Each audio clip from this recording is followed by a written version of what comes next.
अस्सलामुअलैकुम। उम्मीद करनी है तुसी सारे खैरियत नाल होवोगे।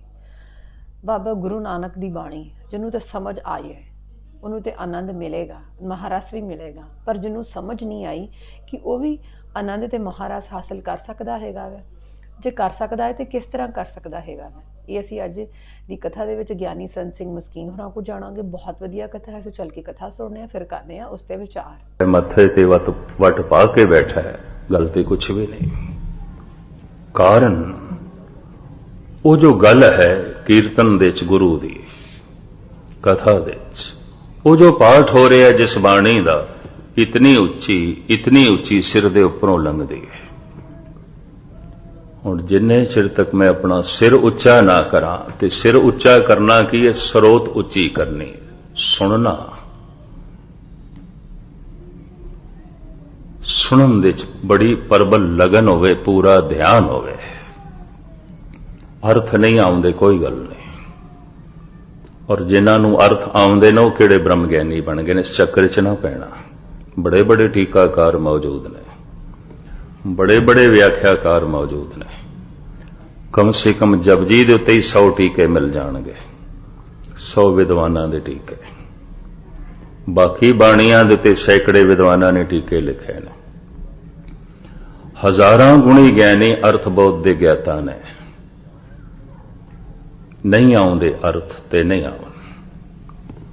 मेरे सामने किसी ने पानी रखा, एक साइंटिस्ट जानता है पानी की है, वास्तविक इसकी बनतर की है, पर मैं नहीं जानता, मैनू नहीं पता।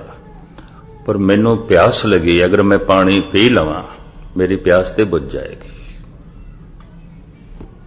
मैनू ये पुछण दी लोड़ नहीं किहड़े दरिया दा पानी है, किहड़े सरोवर दा पानी है, कित्थों लिया गया है, कित्थों आया है, कित्थों भरिया गया है, किस तरह ये घरां च पहुंचे है। इस सारी लंबी चौड़ी व्याख्या दी मैनू लोड़ नहीं, पींदियां मेरी प्यास मिट जानी।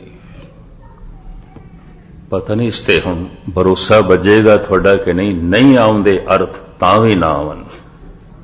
गुरबाणी दा पाठ मन नूं सकून देवेगा, शांति देवेगा। नहीं आउंदे अर्थ ते ना आवन, गुरबाणी दा पाठ रोशनी देवेगा, चानना करेगा। दीवा बले अंधेरा जाए, वेद पाठ मत पापां खाए। पापां दी मत नूं ज्ञान दे ग्रंथ जो ने उन्हां दा पाठ खा जांदा है। वेद तो मुराद ज्ञान, जिन्हां धर्म ग्रंथां दे च परमात्मा दा ज्ञान है, उसका पाठ कीतियां पाप दी मत वो पाठ खा जाता है।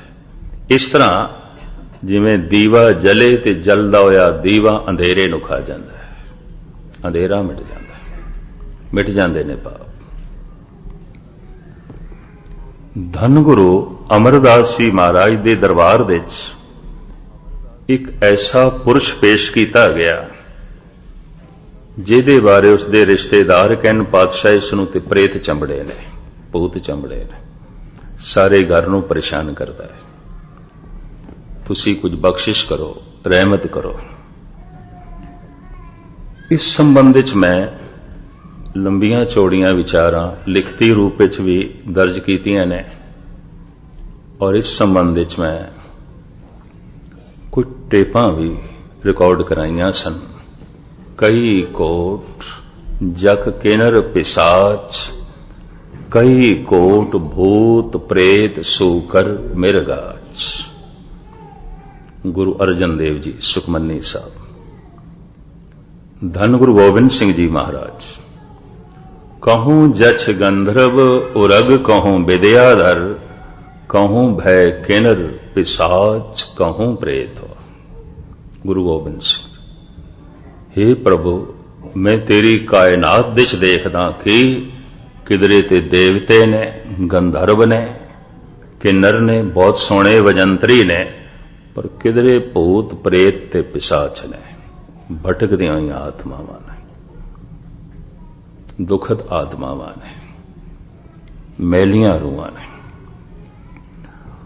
परिवारक जीवन इतना शरीरक हो गया है ਅਧਿਆਤਮਿਕ ਰੂਹਾਨੀ ਰੂਹਾਂ ਦਾ ਜਨਮ ਹੀ ਔਖਾ ਹੋ ਗਿਆ। ਪਰਿਵਾਰਕ ਜੀਵਨ ਜਦ ਰੂਹਾਨੀ ਸੀ ਤਾਂ ਦੇਵਤਿਆਂ ਦਾ ਆਗਮਨ ਹੋ ਰਿਹਾ ਸੀ, ਦੇਵਤੇ ਆਮ ਪੈਦਾ ਹੁੰਦੇ ਸਨ। ਭਾਰਤ ਦੇ ਤੇ ਗਿਣਤੀ ਕਰਦੇ ਗਏ 33 ਕਰੋੜ ਦੇਵਤਿਆਂ ਤੱਕ ਗੱਲ ਮੁਕਾਈ। ਇੰਦਰ ਦੇਵਤਾ ਹੈ, ਇਸ ਚੱਕਰ 'ਚ ਨਾ ਪੈਣਾ ਕੋਈ ਆਸਮਾਨ ਤੇ ਬੈਠਾ ਸੀ ਇੰਦਰ ਨਹੀਂ, ਜ਼ਮੀਨ ਦੇ ਹੀ ਮਨੁੱਖ ਸਨ, ਪਰ ਗਿਆਨ ਸੀ ਤਾਂ ਦੇਵਤੇ ਸਨ। ਵਿਸ਼ਨੂੰ ਦੇਵਤਾ ਹੈ, शिव जी ਦੇਵਤਾ ਹੈ, ਸੁਰਸਤੀ ਦੇਵੀ ਹੈ, ਬ੍ਰਹਮਾ ਦੇਵਤਾ ਹੈ। ਇਸ ਤਰੀਕੇ ਨਾਲ ਗਿਣਤੀ ਕਰਦੇ ਗਏ। ਮੈਂ ਫਿਰ ਅਰਜ਼ ਕਰਾਂ, ਦੇਵਤੇ ਦੇ ਅਖਰੀ ਅਰਥ ਨੇ ਜਿੱਥੇ ਦੀਵਾ ਜਲ ਗਿਆ, ਗਿਆਨ ਪ੍ਰਕਾਸ਼ ਹੋ ਗਿਆ, ਚਾਨਣਾ ਹੋ ਗਿਆ, ਪ੍ਰਕਾਸ਼ ਹੋ ਗਿਆ। ਇਸ ਤਰ੍ਹਾਂ ਦੇ ਗਿਆਨੀ ਪੁਰਸ਼ ਘਰ ਘਰ ਵਿੱਚ ਪੈਦਾ ਹੋ ਰਹੇ ਸਨ। ਪਰਿਵਾਰਕ ਜੀਵਨ ਬੜਾ ਰੂਹਾਨੀ ਸੀ, ਰੂਹਾਨੀ ਰੂਹਾਂ ਜਨਮ ਲੈ ਰਹੀਆਂ ਸਨ। ਪਰਿਵਾਰਕ ਜੀਵਨ ਜਿਸ ਦਿਨ ਦਾ ਸਿਰਫ ਸਰੀਰਕ ਹੀ ਰਹਿ ਗਿਆ, ਰੂਹਾਨੀ ਨਹੀਂ। ਤਾਂ ਹੁਣ ਉਹ ਰੂਹਾਂ ਜਨਮ ਲੈ ਰਹੀਆਂ ਨੇ ਜਿਨ੍ਹਾਂ ਨੂੰ ਗੁਰਬਾਣੀ 'ਚ ਭੂਤ ਪ੍ਰੇਤ ਪਿਸ਼ਾਚ ਆਖਿਆ। ਇਹ ਵੀ ਮੈਂ ਅਰਜ਼ ਕਰਦੇ ਹਾਂ। ਤਾਂ ਹੁਣ ਰੂਹਾਨੀ ਰੂਹਾਂ ਤੇ ਤਰਸਦੀਆਂ। ਗੁਰਬਾਣੀ ਕਹਿ ਰਹੀ ਹੈ, ਇਸ ਦੇ ਹੀ ਕੋ ਸਿਮਰੇ ਦੇਵ। ਦੇਵਤੇ ਤਰਸਦੇ ਪਏ ਨੇ ਇਸ ਦੇ ਹੀ ਵਾਸਤੇ, ਬਈ ਜਿਹੜੀ ਰਹਿੰਦੀ ਹੈ ਕੋਈ ਥੋੜੀ ਜਿਹੀਆਂ ਸਾਧਨਾ ਬੰਦਗੀ। ਦੇਵ ਰੂਹਾਂ ਰੂਹਾਨੀ ਰੂਹਾਂ ਤੋਂ ਮੁਰਾਦ 100 ਮੀਲ ਦੀ ਅਗਰ ਵਾਟ ਹੈ ਤਾਂ 90 ਮੀਲ ਉਹਨਾਂ ਨੇ ਤੈਅ ਕਰ ਲਈ ਹੈ, ਸਿਰਫ 10 ਮੀਲ ਰਹਿੰਦੀ ਹੈ। ਪਿਛਲੀ ਜ਼ਿੰਦਗੀ ਨੇ ਸਾਥ ਨਹੀਂ ਦਿੱਤਾ ਸੀ, 10 ਮੀਲ ਟੁਕੜਾ ਰਹਿ ਗਿਆ ਸੀ। ਉਸ 10 ਮੀਲ ਨੂੰ ਤੈਅ ਕਰਨ ਵਾਸਤੇ ਮਨੁੱਖਾ ਜਨਮ ਚਾਹੀਦਾ ਹੈ। ਤਾਂ ਹੁਣ ਕਿਸੇ ਰੂਹਾਨੀ ਮਾਂ ਦੇ ਰਾਹੀਂ ਰੂਹਾਨੀ ਰੂਹ ਦਾ ਜਨਮ ਹੋ ਸਕਦਾ ਹੈ, ਕਿਸੇ ਰੂਹਾਨੀ ਪਿਤਾ ਦੇ ਰਾਹੀਂ। ਔਰ ਅਕਸਰ ਰੂਹਾਨੀ ਮਾਂ 90% ਜ਼ਿੰਮੇਵਾਰ ਮਾਂ ਹੈ, 10% ਜ਼ਿੰਮੇਵਾਰ ਪਿਤਾ ਹੈ। ਗੁਰਬਾਣੀ ਵੀ ਮਾਂ ਨੂੰ ਹੀ ਜ਼ਿੰਮੇਵਾਰ ਠਹਿਰਾਉਂਦੀ ਹੈ। ਕਵੀ ਤੁਲਸੀ ਨੇ ਵੀ ਮਾਤਾ ਨੂੰ ਜ਼ਿੰਮੇਵਾਰ ਠਹਿਰਾਇਆ। ਉਪਨਿਸ਼ਦਾਂ ਦੇ ਰਿਸ਼ੀ ਵੀ ਮਾਂ ਨੂੰ ਜ਼ਿੰਮੇਵਾਰ ਠਹਿਰਾਉਂਦੇ ਨੇ। ਇਹ ਵੀ ਮੈਂ ਅਰਜ਼ ਕਰਦੇ ਹਾਂ। ਕੁਛ ਨਹੀਂ ਸੀ ਪ੍ਰਹਿਲਾਦ ਦਾ ਪਿਤਾ, ਦੁਸ਼ਟ ਸੀ ਹਰਨਾਕਸ਼। ਮਾਂ ਸਵਾਸ ਸਵਾਸ ਨਾਮ ਜਪਣ ਵਾਲੀ ਸੀ। ਇਹ ਵੀ ਮੈਂ ਅਰਜ਼ ਕਰਦੇ ਹਾਂ। ਕੁਛ ਨਹੀਂ ਸੀ ਧਰੂ ਦਾ ਪਿਤਾ, ਸਾਰੀ ਪ੍ਰੇਰਣਾ ਮਾਂ ਨੇ ਦਿੱਤੀ। ਪਰਮੇਸ਼ਰ ਆਰਾਧੀਏ ਜਿੱਦੋਂ ਹੋਈਏ ਪਤਤ ਪੁਨੀਤਾ। ਫਰੀਦ ਦਾ ਤੇ ਪਿਤਾ ਹੀ ਗੁਜ਼ਰ ਗਿਆ ਸੀ, ਯਤੀਮ ਸਨ। ਸਾਰੀ ਪ੍ਰੇਰਣਾ ਹੀ ਮਾਂ ਤੋਂ ਮਿਲੀ ਬਾਬੇ ਫਰੀਦ ਨੂੰ। ਖੁਦਾ ਦੇ ਮਾਰਗ ਤੇ ਤੋਰੇ ਹੀ ਮਾਂ ਨੇ। ਇਹ ਵੀ ਮੈਂ ਅਰਜ਼ ਕਰਾਂ, ਬੱਚੇ ਦੇ 'ਚ 90% ਮਾਂ ਬੋਲਦੀ ਹੈ। ਇਹੀ ਕਾਰਨ ਹੈ ਏਸ਼ੀਆ ਦੇ 'ਚ ਬੱਚਾ ਮਾੜਾ ਹੈ, ਗਾਲ ਮਾਂ ਨੂੰ ਕੱਢਦੇ ਨੇ। ਹੈਰਾਨਗੀ ਹੈ ਸਮੁੱਚੇ ਏਸ਼ੀਆ 'ਚ। ਪਹਿਲੇ ਤੇ ਮੈਂ ਸਮਝਦਾ ਸੀ ਸਿਰਫ ਹਿੰਦੁਸਤਾਨ ਦੇ 'ਚ ਹੈ, ਨਹੀਂ, ਏਸ਼ੀਆ ਦੇ ਬਾਕੀ ਦੇਸ਼ਾਂ 'ਚ ਵੀ ਗਾਲ ਮਾਂ ਨੂੰ ਹੀ ਕੱਢਦੇ ਨੇ। ਹੈਰਾਨਗੀ, ਇੱਕ ਕਸੂਰ ਬੱਚੇ ਨੇ ਕੀਤਾ ਹੈ, ਦੁਸ਼ਟ ਬੱਚਾ ਹੈ, ਗਾਲ ਮਾਂ ਨੂੰ। ਔਰ ਬੱਚਾ ਮਹਾਨ ਹੈ ਤਾਂ ਗੁਰਬਾਣੀ ਧਨ ਧਨ ਵੀ ਮਾਂ ਨੂੰ ਕਹਿੰਦੀ ਹੈ। ਤਿੰਨ ਧਨ ਜਣੇ ਦੀ ਮਾਂ ਆਏ ਸਫਲ ਸੇ। ਪੂਜਣ ਯੋਗ ਹੈ ਇਹ ਮਾਂ, ਧਨਤਾ ਦੇ ਯੋਗ ਹੈ ਇਹ ਮਾਂ, ਜਿਸ ਨੇ ਉਸ ਬੱਚੇ ਨੂੰ ਜਨਮ ਦਿੱਤਾ ਹੈ ਜਿਸ ਦਾ ਆਉਣਾ ਜਗਤ ਤੇ ਸਫਲ ਹੋਇਆ ਹੈ। ਪੂਜਣ ਯੋਗ ਹੈ, ਮਹਾਨ ਹੈ। ਜੀਵਨ ਜਦ ਰੂਹਾਨੀ ਸੀ, ਦੇਵਤਿਆਂ ਦਾ ਜਨਮ ਆਮ ਹੋ ਰਿਹਾ ਸੀ ਔਰ ਮਲੀਨ ਰੂਹਾਂ ਉਡੀਕਦੀਆਂ ਰਹਿੰਦੀਆਂ ਸਨ। ਥੋੜੀਆਂ ਆਉਂਦੀਆਂ ਸਨ, ਥੋੜਿਆਂ ਨੂੰ ਜਨਮ ਮਿਲਦਾ ਸੀ ਮੌਕਾ।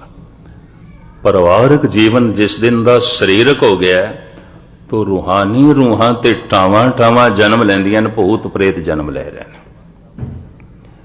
ਇਤਨੇ ਸ਼ਬਦ ਮੈਂ ਆਖੇ ਨੇ, ਹੋ ਸਕਦਾ ਹੈ ਦਿਲ ਚੁਭਵੇਂ ਹੋਵਨ, ਪਰ ਮੈਂ ਗੁਰੂ ਨਾਨਕ ਦਾ ਸ਼ਬਦ ਤੁਹਾਡੇ ਸਾਹਮਣੇ ਕਰ ਦੇਵਾਂ ਸਿਰਫ ਆਪਣੇ ਬਚਾਓ ਲਈ।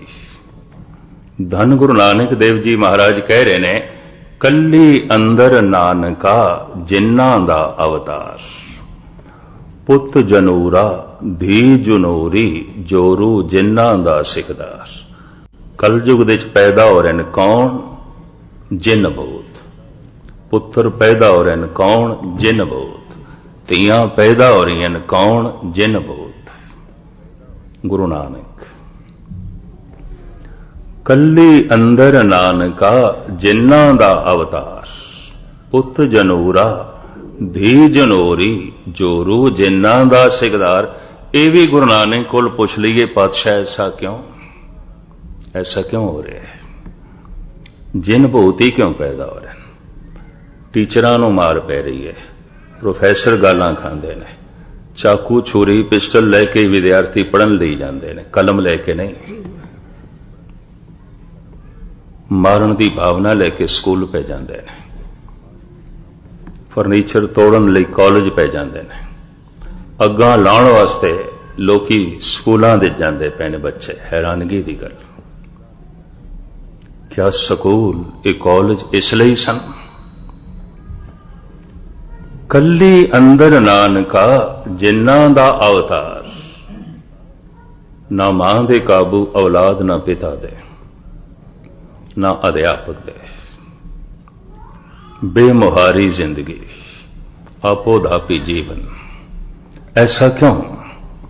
इस तरह की औलाद क्यों?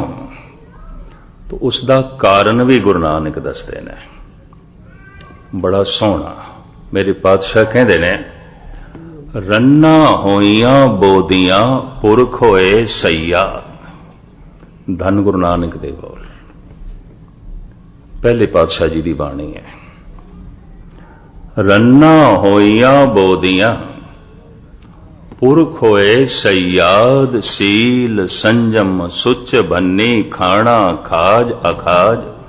शर्म गई घर आपने पथ उठ चली नाल। मैं पढ़ रहा सी बाबा आदम की कथा। इस्लाम, ईसाईयत, यहूदी, पारसी करीबन मनुखता की गल बाबे आदम तो शुरू करते हैं। कल्ला बाबा आदम, उसनू स्वर्ग दे चों धकेल दिता गया, जमीन ते भेजिया खुदा ने, क्योंकि खुदा की आग्या की उसने उलंघना की थी। उन्होंने स्वर्ग चों कढ़ दिता गया। कहानी उन्होंने समझाने का ढंग, पिछोकड़ दे जो कुछ हो सकता है तत्थ, वो भी जो है समझण वाले ने, पर मुख्तसर मैं अर्ज करा। फिर बाबा आदम कल्ले तो कहते ने, बाबे आदम की पसली तो ईव बनाई, औरत बनाई, स्त्री बनाई, ये दो बने। समझ पहली जो इन्हां दोहां नूं आई एक दिन कि पशु नंगे ने, असी भी नंगे हैं, ये समझ आई। ये जो 4 किताबां ने अरब देश दे, मिडल ईस्ट दे पैदा होए धर्मां दियां, चाहे वो यहूदी ने, पारसी ने, इस्लाम है, ईसाईयत है, बाबे आदम तो शुरू होंदे ने, ईव तो शुरू होंदे ने। इन्हां नूं ख्याल आया पंछी नंगे ने, पशु नंगे ने, असी भी नंगे हैं। नगनता दा ख्याल आया, दरख्तां दे पत्तियां नाल तन ढकिया।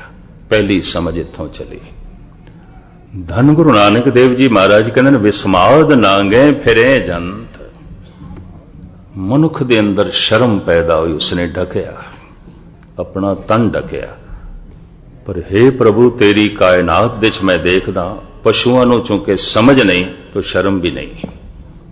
ना समझी बेशर्मी है, समझ शर्म है, गुस्ताखी माफ।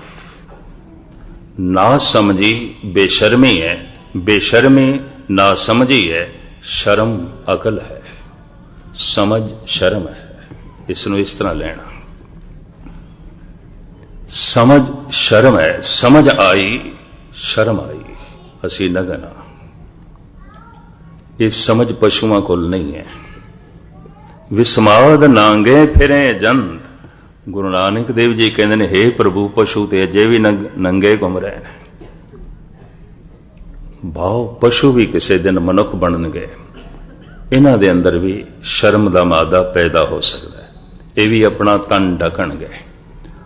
पर साहिब कहते ने, हुण पशुआं की तरह ਮਨੁੱਖ ਵੀ ਇਤਨਾ ਨਾ ਸਮਝ ਹੋ ਗਿਆ ਹੈ ਕਿ ਨਾ ਸਮਝੀ ਜਨਮ ਦੇਂਦੀ ਏ ਬੇਸ਼ਰਮੀ ਨੂੰ। ਰੰਨਾ ਹੋਈਆਂ ਬੋਦੀਆਂ ਪੁਰਖ ਹੋਏ ਸਯਾਦ, ਸੀਲ ਸੰਜਮ ਸੁਚ भन्ने, ਖਾਣਾ ਖਾਜ ਅਖਾਜ, ਸ਼ਰਮ ਗਈ ਘਰ ਆਪਣੇ, ਪਤ ਉਠ ਚੱਲੀ ਨਾਲ, ਨਾਨਕ ਸੱਚਾ ਏਕ ਹੈ ਅਵਰ ਨਾ ਸੱਚਾ ਬਾਤ।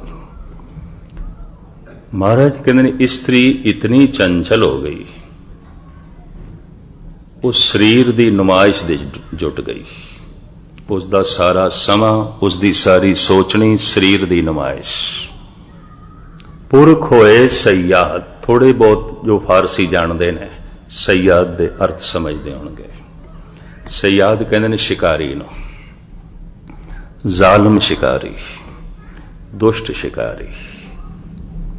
पुरुष की है शिकारी है, स्त्री की है चंचल हो गई। दोहें ना समझ हो गए ते दोहां कुल बेशर्मी। एक चंचल हो गई, एक शिकारी हो गया। गुरु नानक रन्ना होइयां बोदियां। मैं फिर अर्ज करा, मैं गृहस्थियां बाल बच्चे दार आदमी किसी ते अटैकबाजी नहीं कर रहा, मैं किधरे होर ख्याल ना ले लेना।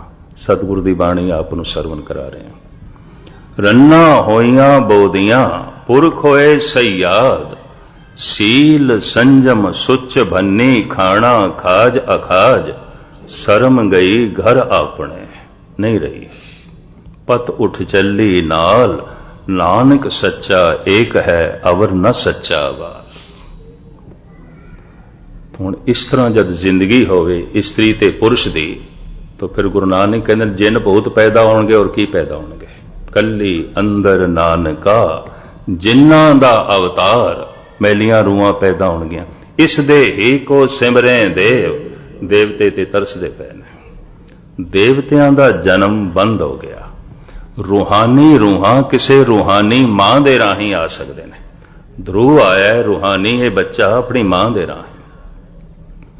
प्रहलाद आया है रूहानी बच्चा अपनी माता करके। बाबा फरीद आया है खुदा शनास अपनी मां करके। तिन धन जने दी माओ आए सफल से, अखां खोलियां जिस दिन समझ आई सी फरीद नूं पिता ते है ही नहीं सी, यतीम सन। पिता चलाना कर गया सी, मां ने पाले, मां ने वड्डा कीता है। खुदा वाले पासे मां ने तोड़िया है। मतरेई मां ने ध्रुव नूं पिता दी गोद विच उठा दिता सी और आखिया सी भुल के भी कदी प्यो दी गोद विच बैठे ना, तो पिता दी गोद उसनूं फिर नसीब भी नहीं हुई। परमात्मा दी गोद विच बिठाण दा सुभाग ध्रुव दी मां दा है। परमेश्वर आराधिए जिद्दों होइए पतित पुनीता। तो खैर मुख्तसर जो है मैं अर्ज करा, चंगियां रूहानी रूहां किसी रूहानी मां दे राही आ सकती है। समाजिक जीवन इतना भ्रष्ट हो गया, चंगियां आत्मावां दा पैदा होना बंद हो गया। यही कारण है कि धर्म व्यर्थ दा कर्म कांड बनता जा रहा है। सुन्ने हो गए चर्च, उजड़ गईयां मस्जिदां, नाम मात्र रह गए ने मंदिर। सिर्फ घड़ियाल बजा रहा है पुजारी। इतवार वाले दिन माड़ा मोटा कट्ठ गुरुद्वारियां च, वह भी रौनक ज्यादा लंगर दी, संगत दी रौनक नहीं, पंगत दी रौनक। ऐसा जो है दिखाई दे रहा है। गहराई नहीं रही। क्यों? सुनना नहीं, स्रोत नहीं रही। कारण इतनी उच्ची ये गल है, इतनी उच्ची गल है सिर दे उपरों लंघदी है। दो बंदियां दा कतई तालमेल नहीं बैठता। इस समय एक दा ते किसी वक्त ताल नहीं बैठिया सी। पागल दा उसकी गल पैरां दे थल्लों लंघदी है और संत दी गल, अवतार दी गल सिर दे उपरों लंघदी है। पागल काबले कबूल नहीं, पागल खाने भेजना पएगा। संत भी काबले कबूल नहीं, तत्ती तवी ते बिठाना पएगा, सूली ते लटकाना पएगा। इतनी उच्ची गल करदा है, हंकार नूं चोट लगदी है, मनुख दे आहंग नूं चोट लगदी है। कोई कतल ते नहीं कीता सी गुरु अर्जन देव जी ने, कोई चोरी यारी दा इल्जाम ते नहीं, कोई देशद्रोही ते नहीं, कोई बगावत ते नहीं। इतनी उच्ची गल, इतनी उच्ची गल ਇੱਕ ਸ਼ਹਿਨशाह ਦੇ ਹੰਕਾਰ ਨੂੰ ਚੋਟ ਲੱਗਦੀ ਸੀ, ਔਰ ਕੁਛ ਨਹੀਂ। ਈਸਾ ਨੇ ਕੋਈ ਅਨਰਥ ਤੇ ਨਹੀਂ ਕੀਤਾ ਸੀ, ਸੂਲੀ ਤੇ ਲਟਕਾ ਦਿੱਤੇ ਗਏ। ਇਤਨੀ ਉੱਚੀ ਗੱਲ ਹੰਕਾਰ ਨੂੰ ਚੋਟ ਲੱਗਦੀ ਸੀ। ਗੁਰੂ ਤੇਗ ਬਹਾਦਰ ਸਾਹਿਬ ਜੀ ਮਹਾਰਾਜ ਦਾ ਇਤਨਾ ਹੀ ਕਹਿ ਦੇਣਾ ਕਿ ਮੈਂ ਕਮਜ਼ੋਰ ਦੀ ਬਾਹ ਪਕੜਦਾ, ਤੇ ਜੋ ਲੋਕਾਂ ਦੀਆਂ ਬਾਹਾਂ ਕੱਟਣ ਵਾਲੇ ਸਨ, ਗਰਦਨਾਂ ਤੋੜਨ ਵਾਲੇ ਸਨ, ਉਹਨਾਂ ਦੇ ਹੰਕਾਰ ਨੂੰ ਸੱਟ ਲੱਗੀ ਹੈ, ਇਹ ਬਾਹ ਪਕੜਦੇ ਨੇ। ਇਹੀ ਕਾਰਨ ਪਿੰਜਰੇ 'ਚ ਬੰਦ ਕੀਤਾ ਔਰੰਗਜ਼ੇਬ ਨੇ। ਵੱਡੇ ਤੋਂ ਵੱਡੇ ਦੁਸ਼ਟ, ਚੋਰ ਤੇ ਯਾਰ ਨੂੰ ਵੀ ਇਸ ਤਰ੍ਹਾਂ ਦੀਆਂ ਸਜ਼ਾਵਾਂ ਨਹੀਂ ਦਿੱਤੀਆਂ ਗਈਆਂ ਜੋ ਸੰਤ ਮਹਾਂਪੁਰਸ਼ ਤੇ ਅਵਤਾਰਾਂ ਨੂੰ ਦਿੱਤੀਆਂ ਗਈਆਂ। ਕਾਰਨ ਇੱਕ ਦੀ ਗੱਲ ਇਤਨੀ ਉੱਚੀ ਸਿਰ ਦੇ ਉੱਪਰੋਂ ਲੰਘਦੀ ਹੈ। ਕੰਨ ਥੋੜੇ ਬੰਦਾ ਉੱਚੇ ਕਰੇ, ਸਰੋਤ ਉੱਚੀ ਕਰੇ ਤੇ ਸੁਣ ਸਕੇ, ਤੇ ਇੱਕ ਦੀ ਗੱਲ ਇਤਨੀ ਨੀਵੀਂ ਹੈ, ਪੈਰਾਂ ਦੇ ਥੱਲੋਂ ਲੰਘਦੀ, ਉਸ ਤੇ ਤਰਸ ਆ ਜਾਂਦਾ ਹੈ, ਕਿਉਂਕਿ ਹੰਕਾਰ ਨੂੰ ਚੋਟ ਨਹੀਂ ਲੱਗਦੀ। ਇੱਕ ਦੀ ਗੱਲ ਬੜੀ ਉੱਚੀ ਹੈ। ਅਗਰ ਇਸ ਉੱਚੀ ਗੱਲ ਨੂੰ ਕੋਈ ਆਪਣੀ ਉੱਚੀ ਸਰੋਤ ਦੇ ਨਾਲ ਸੁਣ ਲਵੇ ਤਾਂ ਮਹਾਰਾਜ ਕਹਿੰਦੇ ਨਾਨਕ ਭਗਤਾਂ ਸਦਾ ਵਿਗਾਸ, ਸੁਣੀਏ ਦੁੱਖ ਪਾਪ ਕਾ ਨਾਸ। ਸੁਣਦਿਆਂ ਹੀ ਦੁੱਖ ਨਾਸ ਹੋ ਜਾਣਗੇ, ਸੁਣਦਿਆਂ ਹੀ ਪਾਪ ਨਾਸ ਹੋ ਜਾਣਗੇ। ਔਰ ਸੁਣਨ ਨਾਲ ਜੋ ਮਾਨਸਿਕ ਮੰਡਲ ਦੇ ਤਬਦੀਲੀ ਆਵੇਗੀ ਤੇ ਜੋ ਕੁਝ ਗੈਬੀ ਸ਼ਕਤੀਆਂ ਦੀ ਪ੍ਰਾਪਤੀ ਹੋ ਸਕਦੀ ਹੈ। ਇਹਨਾਂ 4 ਪੌੜੀਆਂ ਦੇ ਵਿੱਚ ਜਿਸ ਢੰਗ ਨਾਲ ਸਤਿਗੁਰੂ ਨੇ ਖੁਲਾਸਾ ਕੀਤਾ ਹੈ, ਤਰਤੀਬ ਅਨੁਸਾਰ ਮੈਂ ਤੁਹਾਡੇ ਸਾਹਮਣੇ ਕੱਲ ਰੱਖਣ ਦੀ ਨਿਮਾਣੀ ਕੋਸ਼ਿਸ਼ ਕਰਾਂਗਾ। ਸਮਝ ਜ਼ਿਆਦਾ ਨਾ ਲਵਾਂ। ਇੱਕ ਸ਼ਬਦ ਗੁਰੂ ਕੇ ਕੀਰਤਨੀਆਂ ਨੇ ਗਾਇਨ ਕਰਨਾ ਹੈ, ਆਨੰਦ ਸਾਹਿਬ ਦਾ ਪਾਠ ਹੋ ਕੇ ਸਮਾਪਤੀ। ਤੁਸੀਂ ਆਪਣਾ ਮਨ ਬਣਾ ਕੇ ਆਇਓ ਤੇ ਇਸ ਨੂੰ ਫਿਰ ਮੈਂ ਕੱਲ ਤੋਂ ਖੋਲਾਂਗਾ। ਨਾਨਕ ਭਗਤਾਂ ਸਦਾ ਵਿਗਾਸ, ਸੁਣੀਏ ਦੁੱਖ ਪਾਪ ਕਾ ਨਾਸ। ਸਾਰਿਆਂ ਦਾ ਹਾਰਦਿਕ ਤੌਰ ਤੇ ਧੰਨਵਾਦ। ਬੋਲ ਚੁੱਕ ਦੀ ਸ਼ਮਾ। ਵਾਹਿਗੁਰੂ ਜੀ ਕਾ ਖਾਲਸਾ, ਵਾਹਿਗੁਰੂ ਜੀ ਕੀ ਫਤਿਹ। ਸਤਨਾਮ ਸ੍ਰੀ ਵਾਹਿਗੁਰੂ ਸਾਹਿਬ ਜੀਓ। ਸੁਣਿਐ ਸਿੱਧ ਪੀਰ ਸੁਰਨਾਥ, ਸੁਣਿਐ ਧਰ ਧਵਲ ਆਕਾਸ, ਸੁਣਿਐ ਦੀਪ ਲੋ ਪਾਤਾਲ, ਸੁਣਿਐ ਪੋਹ ਨ ਸਕੈ ਕਾਲ। ਨਾਨਕ ਭਗਤਾਂ ਸਦਾ ਵਿਗਾਸ, ਸੁਣਿਐ ਦੁਖ ਪਾਪ ਕਾ ਨਾਸ। ਸੁਣਿਐ ਈਸਰ ਬਰਮਾ ਅੰਦਰ, ਸੁਣਿਐ ਮੁਖ ਸਲਾਹਣ ਮੰਦਰ। ਸੁਣਿਐ ਜੋਗ ਜੁਗਤ ਤਨ ਭੇਦ, ਸੁਣਿਐ ਸ਼ਾਸਤ ਸਿਮਰਤ ਵੇਦ। ਨਾਨਕ ਭਗਤਾਂ ਸਦਾ ਵਿਗਾਸ, ਸੁਣਿਐ ਦੁਖ ਪਾਪ ਕਾ ਨਾਸ। ਨਾਨਕ ਭਗਤਾਂ ਸਦਾ ਵਿਗਾਸ, ਸੁਣਿਐ ਦੁਖ ਪਾਪ ਕਾ ਨਾਸ। ਵਾਹਿਗੁਰੂ ਜੀ ਕਾ ਖਾਲਸਾ, ਵਾਹਿਗੁਰੂ ਜੀ ਕੀ ਫਤਿਹ। ਹਰੀ ਜਸ ਆਪ ਕੀਰਤਨ ਰਾਹੀਂ ਸਰਵਨ ਕਰ ਰਹੇ ਸੀ। ਮਾਨਵਰ ਸ਼੍ਰੀ ਲਛਮਣ ਚੇਲਾ ਰਾਮ ਜੀ ਪਾਸੋਂ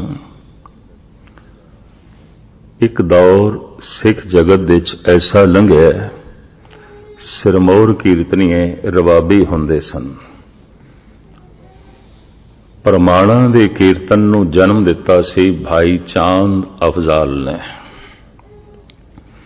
ਔਰ ਉਹ ਦਰਬਾਰ ਸਾਹਿਬ ਦੇ ਵਿੱਚ ਵੀ ਕੀਰਤਨ ਕਰਦੇ ਸਨ।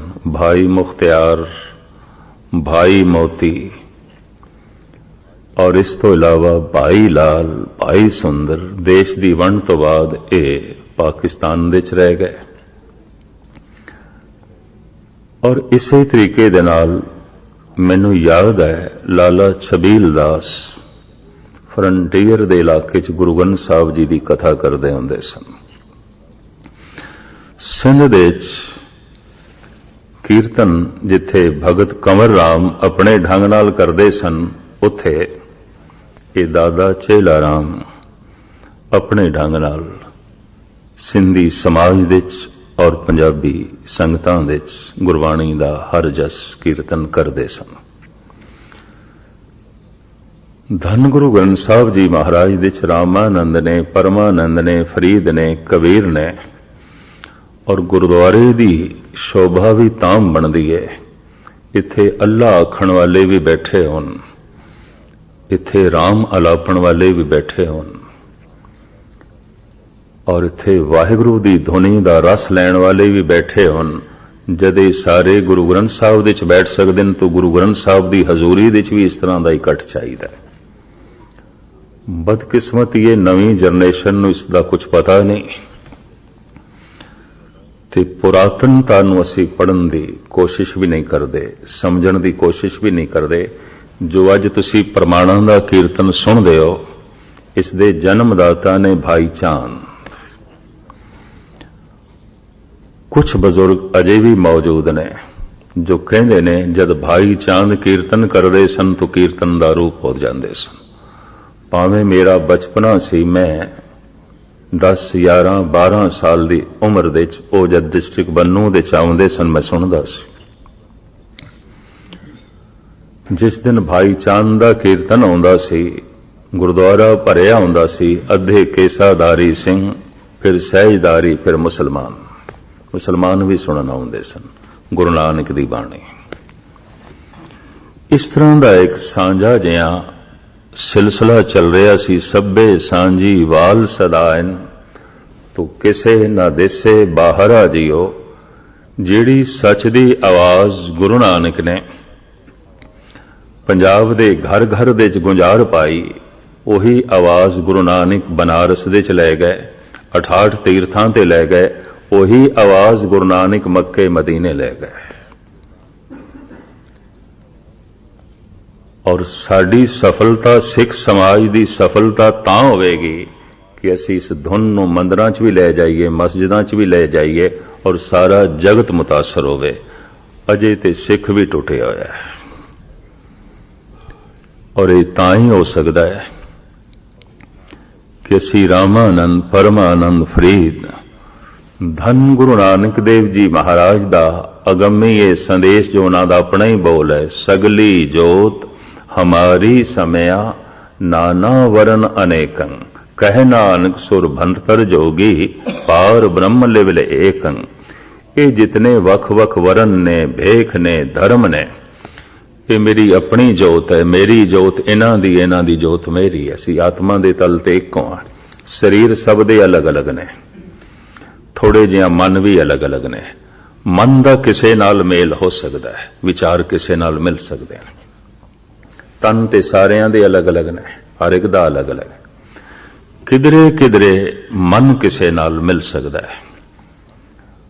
ਮਨ ਦੀ ਸਾਂਝ ਪਰਿਵਾਰ ਨਾਲ ਬਣ ਸਕਦੀ ਹੈ, ਕਿਸੇ ਮਿੱਤਰ ਨਾਲ ਬਣ ਸਕਦੀ ਹੈ, ਪੜੋਸੀ ਨਾਲ ਬਣ ਸਕਦੀ ਹੈ, ਕਿਸੇ ਨਾਲ ਵੀ ਬਣ ਸਕਦੀ ਹੈ।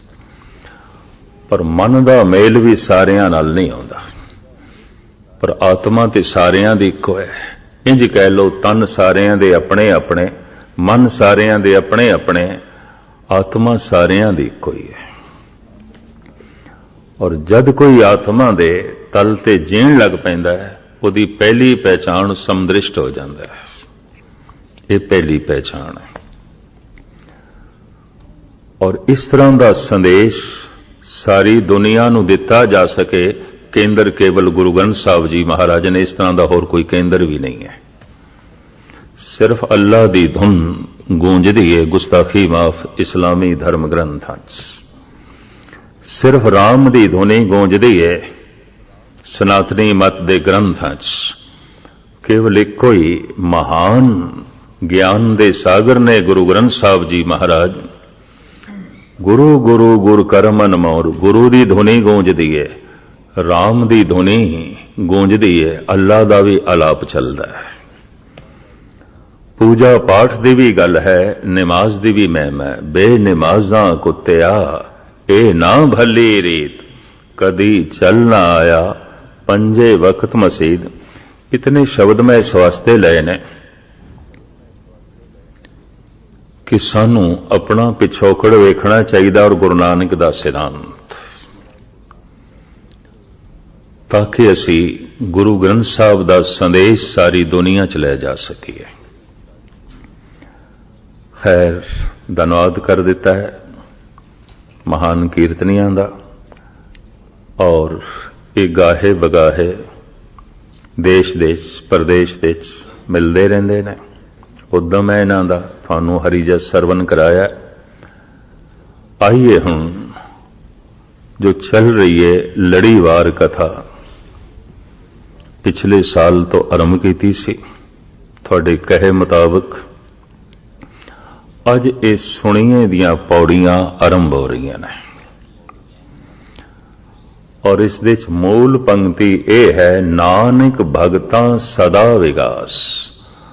भगतां दे मन दे सदा खेड़ा रहिंदा है, कोई फुल भी सदा खिड़िया नहीं रहिंदा। ये भी मैं अर्ज करते हैं, कोई खुशी भी किसी को सदा नहीं आती, हासे भी सदा नहीं आते ने। वक्ती हासा आउंदा है, फिर रोना ही आउंदा है। वक्ती सुख आउंदे ने, फिर दुख ही आउंदा है। वक्ती दिन नूं फुल खिड़ गए ने, रात नूं मुरझा गए ने। सदीवी खेड़ा किधरे भी नहीं है। पर महाराज कहते नानक भगतां सदा विगास। भगतां कोल सदीवी खेड़ा है, या इंज कह लो जिस कोल सदीवी खेड़ा है वही भगत है, दूजा भगत भी नहीं है, इंज कह लो। ऐसा खेड़ा है, सोने दे सिंगासन ते बैठा है, खिड़िया होया है, प्रतत्ती तवी ते बैठा है, खिड़िया होया है। ऊपर चौर हो रही है, खिड़िया होया है, पर कोई जो जला तलवार नाल गर्दन अलग कर रहा है, खिड़िया होया है। जिस तरह गुरु ने अपना स्वरूप पेश किया, नक्शे कदम ते चल के सिख भी उस तरह होए, जैसे कि भाई मनी सिंह दा उदाहरण, पैरां दे बंद कटे, हत्थां दे बंद कटे, गर्दन दी वारी आई ते भाई मनी सिंह कहंदे जलाद ऐ सिर्फ 2 पौड़ियां रहिंदियां, पढ़ लैण दे जपजी साहब दियां, कट दें गर्दन। पाठ कर रहे सन भाई साहब, पाठ दा रूप होए सन, ये 2 पौड़ियां पढ़ लैण दे। जलाद कहंदा नहीं, इस तरह दी मैनू आग्या नहीं है, मैं तो बिना रुके सारा काम करना है। तलवार चलाई, गर्दन अलग कर दी। कवि संतोख सिंह जी कहंदे ने, रोम रोम दे चों जपजी साहब दे पाठ दी आवाज जारी सी, पाठ दी समाप्ति हुई, भाई साहब जी दे प्राणा दा अंत होया। गुरुमुख रोम रोम हर दयावे। सदीवी खेड़ा है, चाहे कोई सत्कार कर रहा है, खिड़िया होया है, किसी ने तिरस्कार कर दिता है, खिड़िया होया है। नफा हो गया है, खिड़िया होया है, पर नुकसान हो गया, खिड़िया होया है। मनुख दा खेड़ा किसी हद तक बंधन दे है, स्वतंत्र नहीं है। नफा होवेगा ते वक्त ही खिड़ सकता है, नुकसान दे नहीं खिड़ सकता। इज्जत मिली वक्ती तौर ते खिड़ सकता है, बेइज्जती दे नहीं खिड़ सकता। हर हालत दे जिस कोल विगास ही विगास है, खेड़ा ही खेड़ा है। महाराज कहते हैं ओही भगत है। तो मैं फिर दोहरा दिया, भगतां कोल सदीवी खेड़ा है, या जो सदीवी खिड़िया होया है ओही भगत है, दूसरा भगत नहीं है। नानक भगतां सदा विगास। पर इस सदीवी विगास उन्होंने प्राप्त किस तरह होता है? सुनिए दुख पाप का नाश। दुख ते पाप दोहां दा जिक्र इकट्ठा क्यों किया है? क्योंकि दुख दा बीज है पाप। मैं फिर दोहरावां, दुख दा बीज है पाप। सारे दुख पाप तो पैदा होंदे ने। ते फिर इत्थे प्रश्न पैदा होवेगा, पाप की है? वास्तविक पाप की है? हुण ये तो अजे तक भी मैनूं पूरी समझ नहीं, और ऐसा मेरा अपना अनुभव ही है। अगर एक क्लास दे भी कोई विद्यार्थी बैठे ने तो सारे एक स्टेज दे नहीं होणगे। जे 5वीं च बैठे ने, 8वीं च बैठे ने, 10वीं च बैठे ने, वो सारे विद्यार्थी भी एक स्टेज दे नहीं होणगे। ਮਾਨਸਿਕ ਸਟੇਜ ਉਹਨਾਂ ਦੀ ਸਾਰਿਆਂ ਦੀ ਅੱਗੇ ਅੱਗੇ ਹੋਵੇਗੀ। ਭਾਵੇਂ ਇੱਕ ਕਲਾਸ ਦੇ 'ਚ ਬੈਠੇ ਨੇ, ਪਰ ਮਾਨਸਿਕ ਤਲ ਤੇ ਜ਼ਰੂਰ ਅੱਗੇ ਪਿੱਛੇ ਹੋਣਗੇ। ਇੱਕ ਕਲਾਸ ਦੇ 'ਚ ਭਾਵੇਂ ਇੱਕੋ ਹੀ ਸੰਗਤ ਦੇ 'ਚ ਬੈਠੇ ਨੇ ਸਾਰੇ, ਸਰੋਤਿਆਂ ਦੀ ਮਾਨਸਿਕ ਸਟੇਜ ਹਰ ਇੱਕ ਦੀ ਅਲੱਗ-ਅਲੱਗ ਹੋਵੇਗੀ, ਹਰ ਇੱਕ ਦੀ ਅਲੱਗ-ਅਲੱਗ। ਕੋਈ ਅੱਗੇ ਹੋਵੇਗਾ, ਬਹੁਤ ਅੱਗੇ ਹੋਵੇਗਾ, ਕੋਈ ਮੱਧ ਦੇ 'ਚ ਹੋਵੇਗਾ, ਕੋਈ ਬਿਲਕੁਲ ਪਛੜੇ ਹੋਇਆ ਹੋਵੇਗਾ, ਕੋਈ ਬਿਲਕੁਲ ਪਿੱਛੇ ਹੋਵੇਗਾ। ਪਾਪ ਕੀ ਹੈ? ਵਾਸਤਵਿਕ ਪਾਪ ਕੀ ਹੈ? ਈਸਾ ਜੋ ਈਸਾਈਆਂ ਦਾ ਰਹਿਬਰੀ ਪੁਰਸ਼ ਹੈ, ਸ਼ੌਕ ਨਾਲ ਸ਼ਰਾਬ ਪੀ ਲੈਂਦਾ ਸੀ। ਦੀਨ ਇਸਲਾਮ ਦਾ ਜਨਮਦਾਤਾ ਮੁਹੰਮਦ ਉੱਠਦਾ ਮਾਸ ਵੀ ਸ਼ੌਕ ਨਾਲ ਖਾ ਲੈਂਦੇ ਸਨ, ਗਊ ਦਾ ਤੇ ਖਾਂਦੇ ਹੀ ਸਨ। ਸਵਾਮੀ ਰਾਮ ਕ੍ਰਿਸ਼ਨ ਪਰਮਹੰਸ ਹਰੇ ਰਾਮਾ ਹਰੇ ਕ੍ਰਿਸ਼ਨ ਮਿਸ਼ਨ, ਜਿਨ੍ਹਾਂ ਦਾ ਅੱਜ ਸਾਰੇ ਯੂਰਪ ਦੇ ਵਿੱਚ ਵੀ ਫੈਲਿਆ, ਇਹਦਾ ਅਮਰੀਕਾ ਤੇ ਕੈਨੇਡਾ ਦੇ ਵਿੱਚ ਵੀ। ਇਹ ਬਿਨਾਂ ਮਛਲੀ ਤੋਂ ਚਾਵਲ ਖਾਂਦੇ ਹੀ ਨਹੀਂ ਸਨ, ਬੰਗਾਲੀ।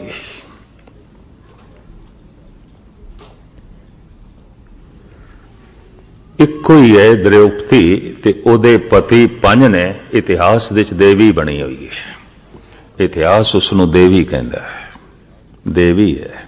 ਪਤੀ ਪੰਜ ਨੇ, ਪੰਚਾਲੀ ਹੈ, ਪਾਂਡਵਾਂ ਦੀ ਪਤਨੀ ਹੈ, ਪੰਚਾਲੀ ਦੇਵੀ ਹੈ। ਕਿਸੇ ਨੇ ਉਸ ਨੂੰ ਪਤਿਤਾ ਨਹੀਂ ਆਖਿਆ, ਕੁਲਛਣੀ ਨਹੀਂ ਆਖਿਆ। ਇਸਲਾਮ ਗਿਆਨੀ ਸੰਤ ਸਿੰਘ ਮਸਕੀਨ ਜੀ ਦੀ ਅੱਜ ਦੀ ਕਥਾ ਬਹੁਤ ਵਧੀਆ ਕਥਾ ਸੀਗੀ, ਸਪੈਸ਼ਲੀ ਉਹਨਾਂ ਲੋਕਾਂ ਵਾਸਤੇ ਜਿਨ੍ਹਾਂ ਨੂੰ ਬਾਣੀ ਸਮਝ ਨਹੀਂ ਆਉਂਦੀ ਹੈ। ਜਿਸ ਤਰ੍ਹਾਂ ਕਿ ਉਹਨਾਂ ਨੇ ਕਥਾ ਦੇ ਵਿੱਚ ਦੱਸਿਆ ਕਿ ਜਿਹਨੂੰ ਤੇ ਬਾਣੀ ਸਮਝ ਆ ਗਈ ਉਹਨੂੰ ਤੇ ਰਸ ਵੀ ਮਿਲੇਗਾ ਤੇ ਆਨੰਦ ਵੀ ਆਏਗਾ, ਤੇ ਜਿਹਨੂੰ ਸਮਝ ਨਹੀਂ ਆਈ ਕਿ ਉਹ ਵੀ ਆਨੰਦ ਤੇ ਰਸ ਲੈ ਸਕਦਾ ਹੈਗਾ ਵੈ, ਬਿਲਕੁਲ ਉਹ ਵੀ ਲੈ ਸਕਦਾ ਹੈਗਾ ਵੈ, ਅਗਰ ਉਹ ਮਨ ਦੇ ਨਾਲ ਜੁੜੇਗਾ, ਪੂਰੇ ਇਹਤਮਾਮ ਨਾਲ, ਪੂਰੇ ਧਿਆਨ ਨਾਲ ਬਾਣੀ ਨੂੰ ਸੁਣੇਗਾ ਤੇ ਉਹਨੂੰ ਵੀ ਆਨੰਦ ਆਏਗਾ। ਬੇਸ਼ੱਕ ਉਹਨੂੰ ਸਮਝ ਨਾ ਆਵੇ ਲਫ਼ਜ਼ਾਂ ਦੀ, ਲੇਕਿਨ ਜਿਹੜਾ ਆਨੰਦ ਤੇ ਰਸ ਹੈ ਨਾ, ਉਹ ਉਹਨੂੰ ਜ਼ਰੂਰ ਮਿਲੇਗਾ, ਕਿਉਂਕਿ ਜਿਹੜੇ ਬਾਣੀ ਦੇ ਸ਼ਬਦ ਹੈ ਉਹ ਜਿਸ ਤਰ੍ਹਾਂ ਹੀ ਉਹਦੇ ਕੰਨ ਦੇ ਵਿੱਚ ਪੈਣਗੇ ਤੇ ਉਹ ਜਿਹੜਾ ਰਸ ਹੈ ਉਹ ਘੁਲਣਾ ਸ਼ੁਰੂ ਹੋ ਜਾਏਗਾ, ਉਹਨੂੰ ਰਸ ਮਿਲਣਾ ਸ਼ੁਰੂ ਹੋ ਜਾਏਗਾ। ਬਸ ਸ਼ਰਤ ਇਹ ਹੈ ਕਿ ਉਹ ਪੂਰੇ ਮਨ ਦੇ ਨਾਲ ਬਾਣੀ ਦੇ ਨਾਲ ਜੁੜੇ, ਪੂਰਾ ਧਿਆਨ ਜਿਹੜਾ ਬਾਣੀ ਤੇ ਲਾਵੇ, ਕੰਨ ਜਿਹੜੇ ਹੈ ਉਹ ਸਿਰਫ ਬਾਣੀ ਸੁਣਨ, ਮਨ ਦੇ ਵਿੱਚ ਹੋਰ ਕੋਈ ਵਿਚਾਰ ਨਾ ਚੱਲਣ ਦੇ ਹੋਣ। ਇਸੇ ਤਰ੍ਹਾਂ ਬਾਕੀ ਜਿਹੜੀਆਂ ਧਰਮਾਂ ਦੇ ਲੋਕ ਹੈ ਉਹਨਾਂ ਵਾਸਤੇ ਵੀ ਇਹਦੇ ਵਿੱਚ ਇੱਕ ਸਬਕ ਸੀਗਾ। ਜਿਸ ਤਰ੍ਹਾਂ ਕਿ ਮੈਂ ਆਪਣੀ ਮਿਸਾਲ ਦੱਸਣੀ ਹੈ ਵੀਰੋ, ਅਸੀਂ ਮੁਸਲਮਾਨ ਹੈਗੇ ਹਾਂ, ਅਸੀਂ ਜਿਹੜੀ ਸਾਡੀ ਜ਼ੁਬਾਨ ਹੈ ਉਹ ਚੂँਕਿ ਪੰਜਾਬੀ ਹੈ, ਉਰਦੂ ਸਮਝੀ ਦੀ ਹੈ, ਪੰਜਾਬੀ ਸਮਝੀ ਦੀ ਹੈਗੀ ਹੈ। ਅਰਬੀ ਕੁਰਾਨ ਪਾਕ ਜਿਹੜਾ ਵਾ ਉਹ ਅਰਬੀ ਜ਼ੁਬਾਨ ਦੇ ਵਿੱਚ ਹੈਗਾ ਵਾ, ਤੇ ਅਰਬੀ ਸਾਨੂੰ ਤਰਜਮੇ ਦੇ ਨਾਲ ਸਮਝ ਆਉਂਦੀ ਹੈਗੀ, ਤਰਜਮੇ ਤੋਂ ਬਗੈਰ ਸਾਨੂੰ ਨਹੀਂ ਪਤਾ ਚੱਲਦਾ ਹੈਗਾ ਕਿ ਕਿਹੜੀ ਗੱਲ ਕੀਤੀ ਜਾ ਰਹੀ ਹੈਗੀ ਹੈ। ਕੁਛ ਚੀਜ਼ਾਂ ਦੀ, ਕੁਛ ਲਫ਼ਜ਼ਾਂ ਦੀ ਸਮਝ ਆ ਜਾਂਦੀ ਹੈਗੀ ਹੈ, ਲੇਕਿਨ ਪ੍ਰੋਪਰ ਜਿਹੜਾ ਮਤਲਬ ਹੈਗਾ ਵੈ ਉਸ ਆਇਤ ਦਾ ਉਹ ਸਾਨੂੰ ਤਰਜਮਾ ਪੜ੍ਹ ਕੇ ਹੀ ਸਮਝ ਆਏਗਾ, ਉਸ ਤਰ੍ਹਾਂ ਸਮਝ ਨਹੀਂ ਆਉਂਦਾ ਹੈਗਾ। ਲੇਕਿਨ ਅਗਰ ਅਸੀਂ ਪੂਰੇ ਧਿਆਨ ਤਵੱਜੋ ਦੇ ਨਾਲ ਸਿਰਫ ਉਸ ਤਲਾਵਤ ਨੂੰ ਹੀ ਸੁਣਾਂਗੇ ਨਾ, ਤੇ ਉਸ ਦੇ ਉੱਤੋਂ ਵੀ ਸਾਡੇ ਮਨ ਨੂੰ ਸਕੂਨ ਮਿਲੇਗਾ, ਸਾਨੂੰ ਜਿਹੜੀ ਹੈ ਉਹ ਸ਼ਾਂਤੀ ਮਿਲੇਗੀ, ਸਾਡੇ ਘਰ 'ਚ ਬਰਕਤ ਆਏਗੀ। ਅਗਰ ਕੋਈ ਵੀ ਕੰਮ ਅਸੀਂ ਬਿਸਮਿਲ੍ਲਾ ਪੜ੍ਹ ਕੇ ਸ਼ੁਰੂ ਕਰਾਂਗੇ, ਸਾਡੇ ਉਸ ਚੀਜ਼ 'ਚ ਬਰਕਤ ਆ ਜਾਏਗੀ।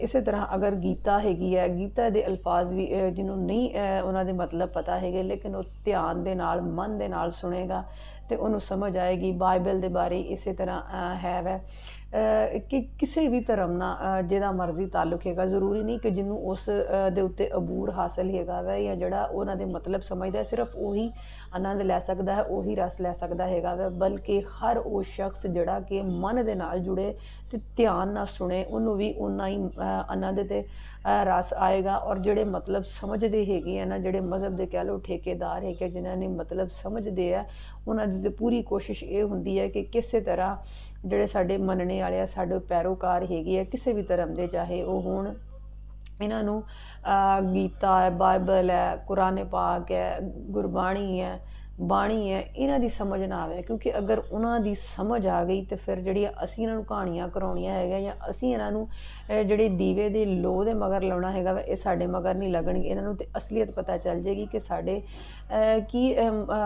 ਸਾਨੂੰ ਕਿਹੜੀ ਤਾਲੀਮਾਤ ਦਿੱਤੀ ਗਈ ਹੈ ਤੇ ਅਸੀਂ ਕਿਹੜੀ ਤਾਲੀਮਾਤ 'ਤੇ ਅਮਲ ਕਰਨਾ ਹੈਗਾ ਵਾ। ਜਦੋਂ ਇਹਨਾਂ ਨੂੰ ਇਹ ਇਲਮ ਆ ਗਿਆ, ਇਹ ਨੌਲੇਜ ਆ ਗਈ, ਤੇ ਸਾਡੀਆਂ ਗੱਲਾਂ 'ਚ ਕੌਣ ਆਏਗਾ। ਇਸ ਲਈ ਜਿਹੜੇ ਮਜ਼ਹਬ ਦੇ ਠੇਕੇਦਾਰ ਹੈ ਉਹਨਾਂ ਦੀ ਕੋਸ਼ਿਸ਼ ਇਹੀ ਹੁੰਦੀ ਹੈ ਕਿ ਇਹ ਕਿਸੇ ਆਲਮ को, मुल्ला को, संत को, पंडित को, ਗਿਆਨੀ ਕੋਲੋਂ, ਇਹ ਪਾਦਰੀ ਕੋਲੋਂ ਇਹ ਚੀਜ਼ਾਂ ਜਿਹੜੀਆਂ ਸਮਝੀਆਂ ਜਾਣ, ਆਪਣੇ ਤੌਰ 'ਤੇ ਨਾ ਸਮਝੋ। ਤੁਹਾਨੂੰ ਤੁਸੀਂ ਗਲਤ ਮਤਲਬ ਲੈ ਲਓਗੇ। ਹਾਲਾਂਕਿ ਉਹਦੇ ਵਿੱਚ ਇੱਕ ਡਰ ਇਹ ਵੀ ਹੁੰਦਾ ਹੈ ਕਿ ਅਗਰ ਇਹਨਾਂ ਨੇ ਆਪਣੇ ਤੌਰ 'ਤੇ ਸਮਝਿਆ ਤੇ ਫਿਰ ਤਾਂ ਇਹਨਾਂ ਨੂੰ ਸਹੀ ਸਮਝ ਆ ਗਈ ਤੇ ਸਾਡੀ ਤਾਂ ਜਿਹੜੀਆਂ ਦੁਕਾਨਾਂ ਵਾ ਉਹ ਬੰਦ ਹੋ ਜਾਣਗੀਆਂ। ਇਸ ਲਈ ਉਹ ਕੋਸ਼ਿਸ਼ ਇਹ ਕਰਦੇ ਹੈਗੇ ਆ ਕਿ ਅਸੀਂ ਇਹਨਾਂ ਨੂੰ ਦਸੀਏ ਤਾਂ ਕਿ ਅਸੀਂ ਆਯਾਤ ਦਾ ਮਤਲਬ, ਅਸੀਂ ਚੀਜ਼ਾਂ ਦਾ ਮਤਲਬ ਤਰੋੜ ਮਰੋੜ ਕੇ ਬਿਆਨ ਕਰੀਏ ਤਾਂ ਕਿ ਇਹਨਾਂ ਨੂੰ ਜਿਹੜੀ ਹੈ ਉਹ ਸਿਰਫ ਸਾਡੀ ਗੱਲ ਹੀ ਸੱਚੀ ਲੱਗੇ। ਅਸੀਂ ਜਿਹੜੀ ਕਿਤਾਬਾਂ ਹੈਗੀਆਂ ਇਹਨਾਂ ਦੇ ਵਿੱਚੋਂ ਵੀ ਹਵਾਲਾ ਦੇ ਕੇ ਆਪਣੀ ਜਿਹੜੀ ਗੱਲ ਹੈ ਉਹਨੂੰ ਹੋਰ ਪੱਕਾ ਤੇ ਮਜ਼ਬੂਤ ਕਰ ਦਈਏ।